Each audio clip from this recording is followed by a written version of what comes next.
The University of Belize, the country's only national tertiary institution, is in dire financial straits. Complicating an already grim fiscal outlook is a tense and somewhat hostile situation that is brewing between UB President Dr. Clement Sankat and the UB Faculty and Staff Union.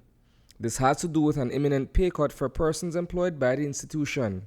The budget of the University of Belize comprises essentially of two parts. What we call PE, personal emoluments, or the PE HR budget, and the non-PE budget, right?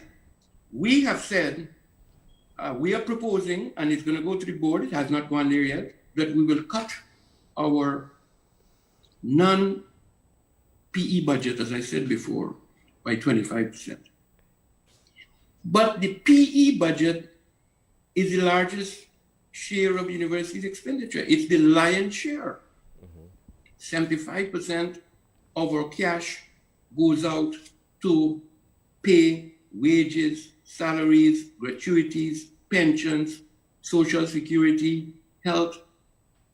In fact, the university pays every month $1.3 million in terms of wages and salaries to our employees. The UBFSU maintains that it is the sole bargaining agent for the faculty and staff as far as negotiating pending salary reductions are concerned. However, the union is not recognized by the Board of Trustees because it is yet to be certified by the Labor Department. You have mentioned that the union wants the university to recognize it. And I'm sure that you're aware, and the wider public is aware, that there's a process for unions to be recognized as the main negotiator for a particular group of employees at a workplace. And that is something that is done through the Ministry of Labor. The university doesn't appoint unions. The university doesn't recognize unions as initially. The unions apply to the Ministry of Labor, and the Ministry of Labor determines whether they have the mandate necessary to represent the workers at a particular workplace, and they are certified to do so. In this case, however, the UBFSU has not been certified. Earlier this year, a ceremony was scheduled during which those formalities were to have taken place. It was later postponed, reportedly with no reason given. The UBFSU states that President Sankat has also failed to consult them regarding the issue, and that any information brought forward to the board is not representative of the inputs of its membership regarding financial exigency. I got advice on this matter, and you have to recognize that the university was created in 2000, and it has a staff handbook that is dated, I think it was 2004. The particular process that my colleagues speak about is one that has never been ever activated at the University of Belize, from what I am told. In fact, when it was brought to my attention, I didn't even know about this thing called financial exigency. And so I had to consult. What has happened is that both the offices and the officers that are referred to in that handbook don't exist per se.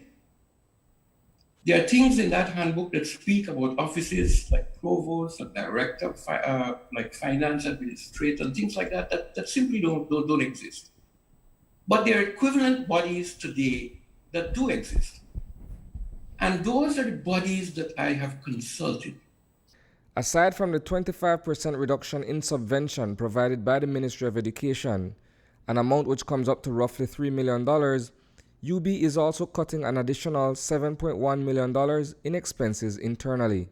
Where the 7.16 million comes from is that we are anticipating, as universities in the region and globally are projecting, that with this pandemic, and the loss of income from students and parents and guardians and sponsors, those who give scholarships, that we will see a 25% reduction in our student numbers. And if and when that happens, that alone will result in a 3.5 million loss of income to the University of Belize. And let me say to you, Marlene, that is probably the scariest of things that we're facing. We got wind in May from a communication from the Ministry of Education coming out of the Financial Secretary's office that the subventions of state subsidized organizations were going to be reduced. And let me say, from what I understood, significantly reduced. The university and its administration immediately spun into action. Now, we may have had a sense that this could be coming, but like anything else in this COVID pandemic, you don't know what is going to happen tomorrow. Reporting for News 5, I am Isani Cayetano.